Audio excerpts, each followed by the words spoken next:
எல்லாருக்கும் வணக்கம். இப்போ உங்கள் வயசு என்ன? 22. 22 வயசாகுது. ஒரு வயசில் என் கையில் வந்தார் இவர். அந்த ஃபோட்டோவை நீங்களே பாருங்கள். இப்போ 22 வயசு. ஒரு குழந்தைய வளர்க்குறதுக்கு நீங்கள் எவ்வளோ கஷ்டப்படுவீங்க? உங்களுக்கு தெரியும்ல அந்த கஷ்டம் என்னென்னா. ஸ்கூலுக்கு அனுப்புறது வந்து ஃபீஸ் கட்டுறதுலேருந்து உடம்பு சரியில்லாமல் போனாலும் அரசியலுக்கு வர்றதுக்கு முன்னாடியே பண்ண விஷயங்கள் பார்த்தீங்கல்ல. 22 வருஷம் உழைச்சிருக்கேன். ஒரு கதை ஒன்று சொன்னேன்ல, 2 வேலைக்காரங்க இருந்தாங்கன்னு. சின்சியராக யாருக்கும் ஜால்ரா அடிக்காமல் எதுவும் பண்ணாமல் என் தொழிலுக்கு தர்மமாக, என் மக்களுக்கு தர்மமாக என்ன பண்ணணுமோ 22 வருஷம் உழைச்சி உங்கள் கண்ணு முன்னாடி நிப்பாட்டிட்டேன். அந்த ஓனர் ஒரு பலன் கொடுத்தார்ல, அந்த ஓனர் யார் தெரியுமா? கடவுள். அந்த கடவுளுக்கு தெரியும் எனக்கு என்ன பலன் கொடுக்கணும். இதுக்கு தான் அந்த கதை லிங்க் ஆகும்னு சொன்னேன். ஸோ நீங்கள் சொல்லுங்கள், நான் அரசியலுக்கு வரணுமா வேண்டாம்? வேண்டாம்னா வேணான்னு சொல்லுங்கள்.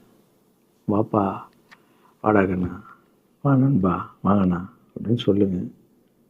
என் முடிவை நான் உங்களுக்கு சொல்கிறேன். உங்கள் முடிவுக்காக காத்திருக்கேன்.